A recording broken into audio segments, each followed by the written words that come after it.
Πάμε τώρα να δούμε μια πάρα πολύ σημαντική ανάλυση γύρω από τους μηγαδικούς αριθμούς. Και αυτή η ανάλυση είναι οι μορφές γύρω από τις οποίες θα βλέπουμε τους μηγαδικούς στα ασκήσεις μας. Πρώτη μορφή είναι η καρτεσιανή μορφή. Η καρτεσιανή μορφή είναι αυτή που βλέπαμε μέχρι τώρα, δηλαδή ο μηγαδικός μας, ο Z, θα γράφεται ως πραγματικό μέρος συν J επιφανταστικό. Ωραία. Δεύτερη μορφή είναι η πολική μορφή. Η πολική μορφή θα περιγράφεται ως Z ίσον ρ επί A στην J θήτα. Θα το βλέπουμε είτε έτσι, πιο σύνηθες όμως είναι να βλέπουμε το μηγαδικό στην πολική μορφή ως εδώ πέρα. Αυτό εκφράζει γωνία θήτα. Ωραία, αυτό είναι ένα συμβολάκι που εκφράζει γωνία θήτα. Αλλά εδώ μπορούμε να το περιγράφουμε και σαν εκθετική μορφή. Θα δούμε μετά τι θα πει αυτό εδώ. Βγαίνει μέσα από έναν τύπο, αλλά για αρχή θα πούμε ή αυτό ή το ή, θα το έχουμε δηλαδή σαν εκθετικό. Ωραία, αυτή είναι γενικά η πολική μορφή. Δηλαδή είτε θα το έχουμε σαν αυτό το συμβολάκι είτε σαν το εκθετικό εδώ πέρα. Όπου ρο λοιπόν είναι το μέτρο και θήτα είναι η φάση, γωνία θα είναι η φάση, θα είναι rad, δηλαδή οι μοίρες θα μας το δίνουν, συνήθως rad για να, εδώ ας πούμε στο εκθετικό για να το βάλουμε από πάνω εδώ και να μπορεί να μπει άνετα σαν rad. Και άλλη μορφή είναι η τριγωνομετρική μορφή. Η τριγωνομετρική μορφή βλέπουμε τώρα εδώ ξεκάθαρα μια πιο απλή μορφή.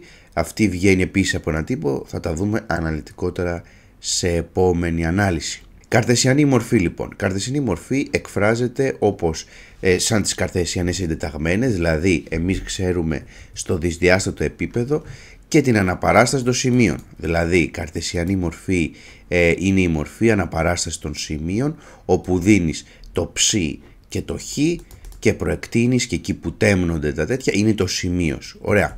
Τώρα αυτή η καρτεσιανή μορφή είναι σαν η ίδια στην καρτεσιανή μορφή του μηγαδικού. Ωραία.